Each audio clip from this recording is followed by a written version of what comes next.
کہ دوسرا کیا میں تم کو فائدہ پہنچاتا ہوں؟ کہا میں گناہگار انسان ہوں اور کوئی ہے جو میرے گناہ فری میں دھو ڈالے، کہ گناہ مجھ سے ہو جائیں اور وہ معاف کرا دے؟ ایسا کوئی ہے؟ وہ تم ہو کہ تم میرے گناہ بھی دھو ڈالتے ہو، مجھے اپنی نیکیاں بھی عنایت کرتے ہو، آپ تو ڈبل فائدہ پہنچاتے ہو، اس بنا پر آپ کا احسان ہے، آپ ہدیہ قبول فرما لیجئے اور یہ سلسلہ جاری رکھیے۔ اس نے کہا میں تو آپ کو نقصان پہنچانے کے لیے سب کرتا ہوں، لیکن من جانب اللہ جب آپ کو اتنا بڑا فائدہ ہو رہا ہے تو میں اب یہ فائدہ آپ کو پہنچاؤں گا نہیں، بلکہ غیبت سے میں توبہ کرتا ہوں۔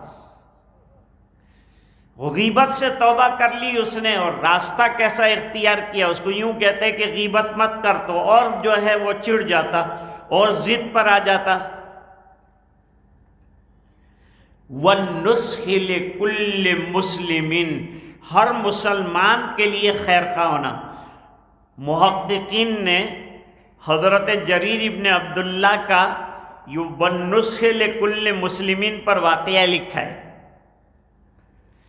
کہ اپنے غلام کو ایک گھوڑا لانے کے لیے کہا کہ جا کر بازار سے میرے لیے اچھا گھوڑا لاؤ، اللہ نے مال و دولت دیا تھا۔ تو گھوڑا لائے، 300 دراہیم کے اندر گھوڑا لائے، اور اپنے سیٹ سے تعریف بھی چاہیے کہ حضرت بہت سستے میں آپ کو یہ 300 کا گھوڑا دلائے۔ گھوڑے والے کو بلاؤ، کیسے دینے اس کو؟ کہ بھائی یہ تیرا گھوڑا اگر میں 400 میں لوں تو تجھے کوئی تکلیف ہے؟ اس نے کہا حضرت مجھے کیا تکلیف ہوتی، میں تو 300 میں بیچا ہے اور 400 میں آپ لے رہے ہیں، اور اگر میں 500 میں لوں تو تجھے کوئی حرج ہے؟ کہ نہیں میں تو بہت خوش ہوں، 300 پہ 500 کر دیا۔ اور کہا اگر میں 600 میں دوں تو؟ کہا اور بھی مزید آپ کی عنایت ہوگی۔ اور کہا میں 800 میں لوں تو تیرا گھوڑا؟ 300 کا گھوڑا 800 دراہیم اس کو دیے، اور کہا تیرا گھوڑا یہ 300 کا نہیں ہے، یہ غلام نے تھوڑا سا دھوکہ دے دیا تیرے کو، تیرے گھوڑے کی قیمت بازار کے اعتبار سے 800 دراہیم ٹھہرتی ہے۔ مجھے میرے نبی نے ہر مسلمان کے ساتھ خیر خواہی کرنے کے لیے کہا تھا، اب تیری خیر خواہی یہ ہے کہ تیری 300 کی چیز نہیں 800 کی چیز ہے، 800 میں تجھے دیا جائے۔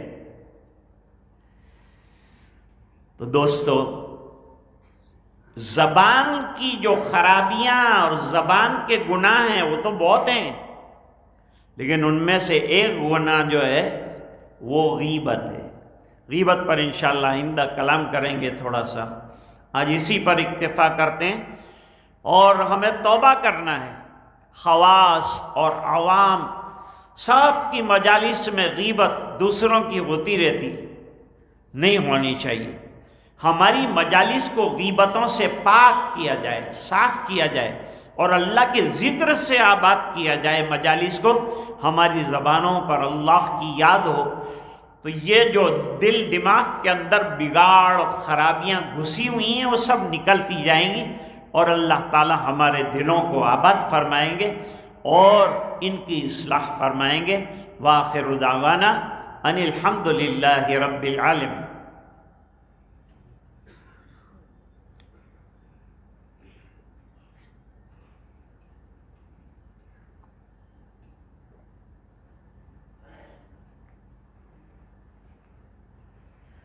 تھوڑی دیر کے لیے انشاءاللہ ذکر کریں گے، ماں بہنیں بھی ذکر کریں گی لیکن آہستہ کریں گی، اور اس کے بعد مراقبہ ہوگا۔ مراقبہ سب کر سکتے ہیں، جو شیخ سے بیعت ہو نہ ہو سب کر سکتے ہیں، اور مراقبہ کوئی 3-4 منٹ کے لیے کریں گے۔ مراقبہ اللہ کے دھیان میں بیٹھنے کا نام ہے، اور ذکر اللہ کی یاد کا نام۔ تیرے سوا معبود حقیقی کوئی نہیں ہے، کوئی نہیں، تیرے سوا مسجود حقیقی کوئی نہیں ہے، کوئی نہیں، تیرے سوا مشہود حقیقی کوئی نہیں ہے، کوئی نہیں۔ اب تو رہے بس تادم آخر ورد زباں اے میرے الہ، لا الہ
محمد رسول اللہ صلی اللہ علیہ وسلم۔ اب مراقبہ کریں گے، اللہ کی رحمت برس رہی ہے، دل میں سما رہی ہے اور دل کہہ رہا ہے اللہ اللہ اللہ۔ اسی تصور کا نام، سر کو دل کی طرف ذرا سا جھکانا ہے اور زبان سے کچھ نہیں کہنا ہے، اور صرف تصور کرنا ہے اللہ کی رحمت برس رہی، دل میں سما رہی ہے اور دل کہہ رہا ہے اللہ اللہ اللہ۔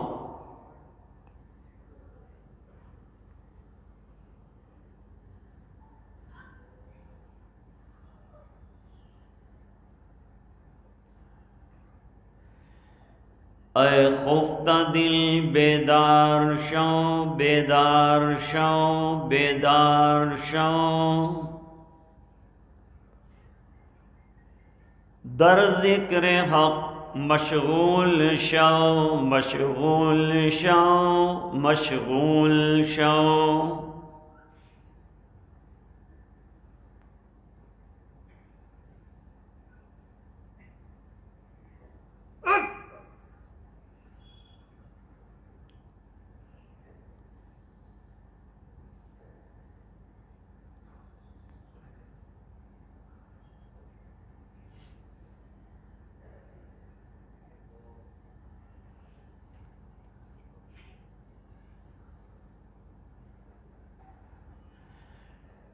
عزیزو دوستو یارو یہ دنیا دار فانی ہے،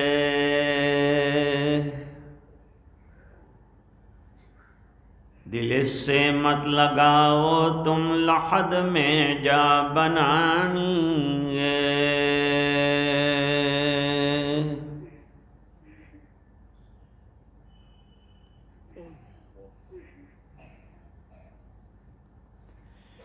تو آیا بغیر طاعت پسا لذات دنیا میں،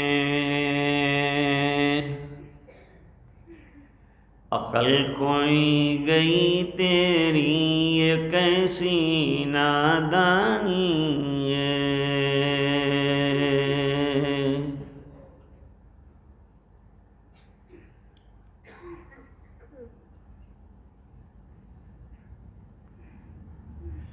جب آنکھ بند ہو تو یہ تصور کرے کہ کہا گیا تو آنکھ بند کی، ایک دن وہ آئے گا جب لوگ آنکھ بند کر دیں۔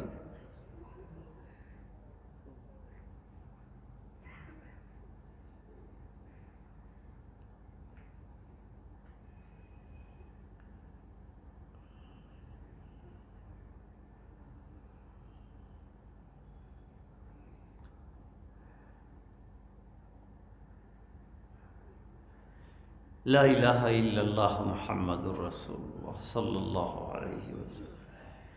اللہم لک الحمد کلہ ولک الملک کلہ ولک الشکر کلہ والیک یرجع الامر کلہ علانیتہ وسرہ۔ اللہم صل علی سیدنا محمد وعلی آل سیدنا محمد وبارک وسلم۔ ربنا آتنا فی الدنیا حسنہ وفی الآخرۃ حسنۃ وقنا عذاب النار وادخلنا الجنۃ مع الابرار یا عزیز یا غفار۔ اللہم اعنا علی تلاوت القرآن وذکرک وشکرک وحسن عبادتک۔ اللہم وفقنا لما تحب وترضى عدد ما تحب وترضى من القول والعمل والنیت والہدى انک علی کل شیء قدیر۔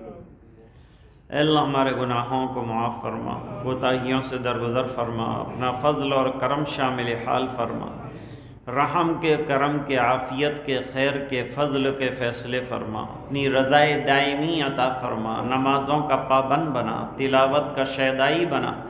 اے اللہ دل کے بگاڑ دور فرما، ظاہر اور باطن کی اصلاح فرما، اپنی رضائے دائمی عطا فرما۔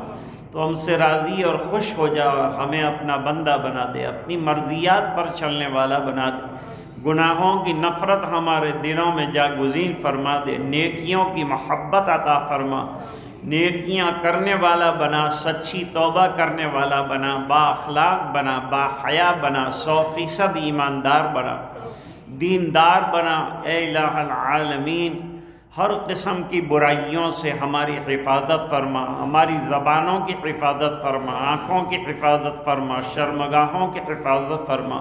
اے اللہ ہمارے ایمان کی حفاظت فرما، جان مال عزت آبرو ہماری ماں بہنوں کی، بیٹیوں کی عزتوں کی حفاظت فرما۔ اے الہ العالمین پورے مجمع کی مغفرت فرما، امت کے ایک ایک فرد کی مغفرت فرما، اور یہ دعائیں اپنے فضل و کرم حبیب پاک صلی اللہ علیہ وسلم کی برکت سے قبول فرما۔ سبحان ربک رب العزت عما یصفون، سلام علی المرسلین والحمد للہ رب العالمین۔